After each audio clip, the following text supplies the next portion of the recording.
In the words of Sting, AEW wins again.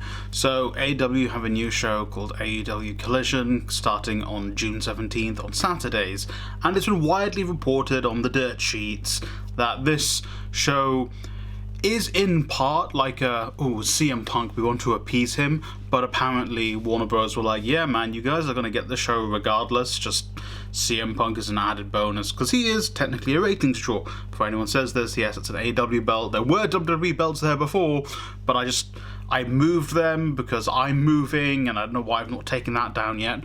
But, just so no one says, oh, it's an AEW sweaty, he's going to be so good to them.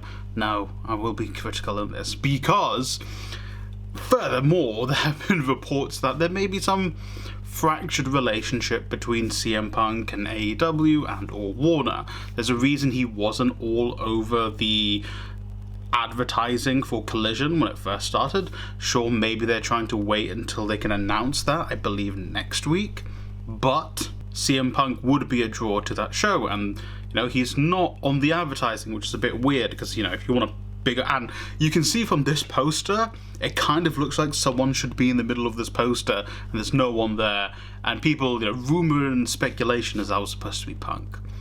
But this is me talking to you about who should be the face of Collision if it's not Punk, because my personal philosophy is that a 40-plus-year-old man, 44, 45-year-old man shouldn't be the face of a show for you, because AEW is full of prime talent who you can elevate to being like mainstream superstar potential. Like, it's one of the things WWE do fairly well is creating these stars. Like, Bianca Belair is like a mainstream star. I can see her doing movies in the not distant future. I can see, Becky Lynch became a mainstream star. She was doing Young Rock. I believe she was in movies.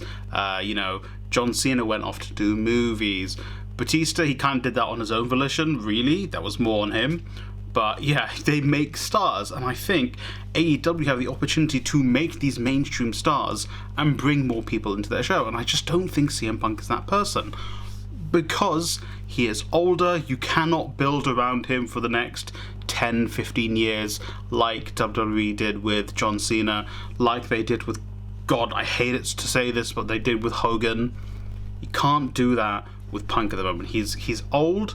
It's not bad to be old. He's still, a decent wrestler in the ring. He's still a pretty good wrestler, but, he can get hurt more easily. He's not going to be wrestling for another 10 years. But they have young stars who can be, and here are some who I think should be replacing him as that face of Collision. I'm not going to include MJF because he's already the world champion, and I'm not going to include the guys in the Four Pillars like Darby Allin, Sammy Guevara, and Jungle Boy. Jungle Boy is the weakest of the four in my opinion. I'm not going to include them because they're already probably going to be faces of AEW. But here are some other superstars who I think they should make the face of that show if it's not Punk, regardless if he's going to be on the show or not. Number one for me, out of everyone, this is the only one where I'm like, this is the person that this is the number one slot. Jade Cargill. I know some people don't think she can wrestle very well. I know some people don't like that she's been champion for 500 days, but she exudes star power. She exudes, I am a star. I am the main event. I am the main attraction. So much so, Warner Bros. Were using her in their sort of graphics during the, whatever they call it in the US, where, the companies announce their slate for the year. I don't know what it's called, but she was in the graphic for TBS champion. Makes sense. She just exudes star power. She is like the one person on AEW programming where I'm like, oh yeah, this person can go like to the moon. Like, this person can be a mainstream celebrity, a mainstream Hollywood superstar. She is the person who I think is going to do that, and that's why she should potentially just be the face of that show.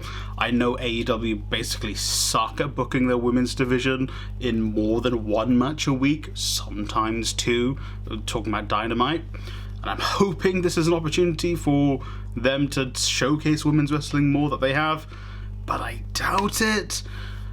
But, you know, if I were a betting man, I would bet on Jade Cargill to become a huge star. Number 2, Powerhouse Hobbs. Of all the big guys in AEW, I think Powerhouse Hobbs should have been the guy that you push to the main event straight away. I know they were trying to do that with Wardlow, but he got screwed over with like the whole MJF thing.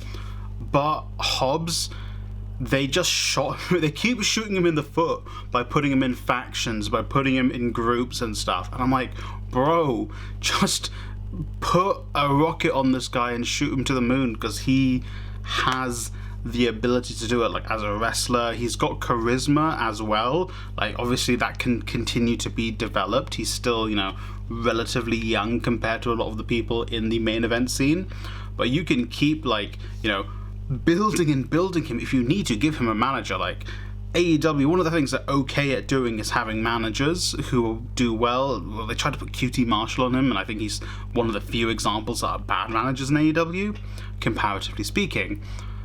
But Hobbs should be the kind of person where you're like, yo, you're going to main event, you're going to be a massive star for us, this is the show you will be the face of. Like, John Cena was the face of Raw for so long, AJ Styles was the face of SmackDown for a few years. Right now Roman Reigns he's the face of the company, but really he's SmackDown. Like, people watch SmackDown for Roman Reigns. You could build Powerhouse Hobbs into the kind of person where, oh, I want to watch Hobbs on AEW Collision on TNT on a Saturday night.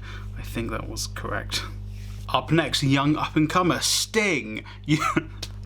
No, but seriously, I would say a faction like House of Black could be like the face of a show. I get it, they're heels, and for the longest time they've been booked pretty poorly. Like, Malachi wasn't booked amazingly. I always remember Arn Anderson blocking a black mass. Like, I get it, Arn has, you know, that horseman rub and he's like Glock Anderson, but yikes. However, if you can continue to build these guys, they will have a massive draw. Obviously, like, aesthetically, some groups of people will be like, no, I don't want that. Demonics, demon, no. But the vast majority of people, they'll be like, oh, these dudes are just cool. These 4 people are awesome. Julia Hart is just as great as the guys in the group, and they could, you know, really push them to the moon. Like, not... it's difficult to get something as good as the Bloodline. I think that's just really great storytelling, that they kind of fell into their lap with how good the Jay and Roman feud was initially. That kind of fell in their lap. But factions can work. You see, the NWO worked for a little bit. The LWO seems to be working the WWE, especially with, you know, South American audiences.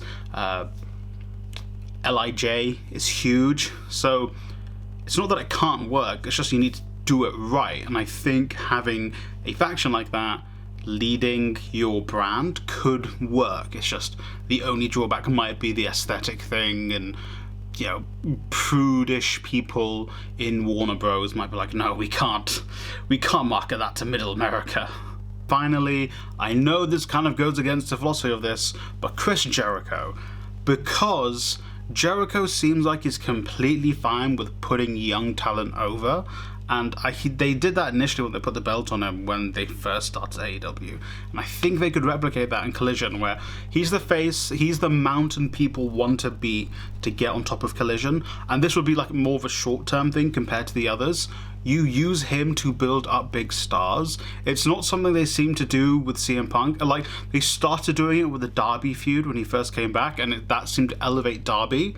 But if you can utilize Chris Jericho properly to put these young stars over, and then after Jericho you continue to push them, then that's a perfect fit for Jericho. It seems to be that after people feud with Jericho, they don't get the support from creative that they need, and I know they brought in like the likes of Will Washington to help with that, so that might be something that will, you know, help with Collision. But you got Jericho, you use him to put these young stars over, so then you can use him to basically create 3 or 4 stars who will headline Collision, like the people who will become your John Cena, Edge, Randy Orton, and the fourth person who was sometimes Triple H, sometimes Jeff Hardy.